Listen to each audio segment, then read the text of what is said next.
Уважаеми колеги, които останахте в залата, тук става въпрос за терора и тормоза, който колекторски фирми или самозвани събирачи на вземания осъществяват спрямо стотици хиляди, да не кажа милиони български граждани.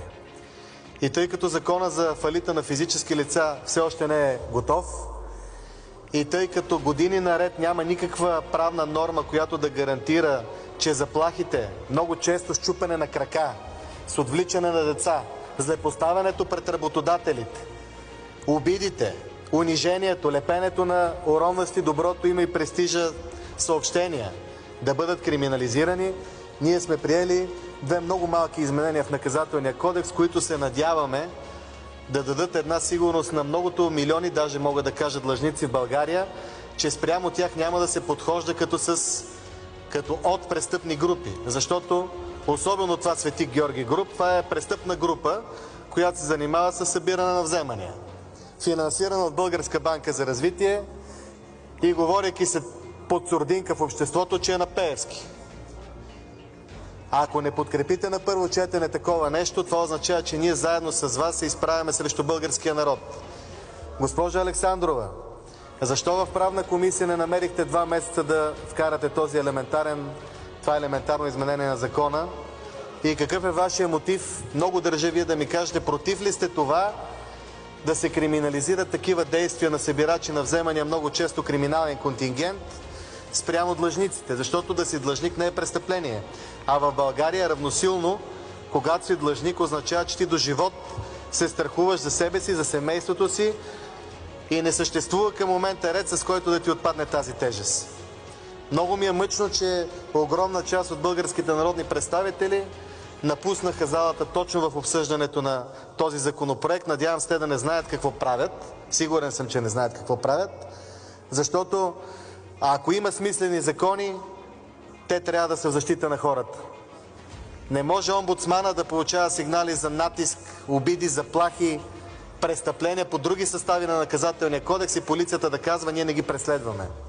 Моля ви за подкрепа и моля госпожа Александрова да обясни защо 2 месеца и повече този закон въобще не е разпределен и защо няма доклад на водещата комисия, а се занимава с всичко друго Народното събрание, но не и с проблемите на хората. Благодаря ви. Вие не сте колега, нали, господин Братованов? Колега сте. Изказването ви е върха на юридическия гений. Кой е реда, по който народен представител внася един законопроект и кой е реда, по който се разглежда в зала? Бихте ли ми казали в дуплика какъв е, защото това е единствения възможен в момента ред, тъй като вашата председателка на един ред преди вас отказва да го разгледа в комисия. Там можехме да оправим юридическата техника, можехме да получим повече становища на заинтересовани страни, щяхме да разберем за различни правни обичаи, както вие казвате, във връзка с събирането, макар че аз познавам голяма степен обичаите на мутрите и тормоза над хората. Не може да кажете, че това е популистичен проект. 2 козметични промени в Наказателния кодекс, които не се отразяват почти никъде другаде, в нито една друга нормативна уредба, не са толкова сложни, че да не можем да ги обсъдим в зала. Това, което казахте, е абсолютна глупост и изключително много отива на маниера на ГЕРБ да говорят глупости, когато не могат да аргументират по същество своята безпомощност. Нищо не казахте. Госпожо председател, по начина на водене. Вие сте колега юрист. Моля да кажете на колегата от ГЕРБ една голяма тайна. Искам да му я разкриете. Тайната е, че юридическата аргументация на законодателната промяна се крие в мотивите.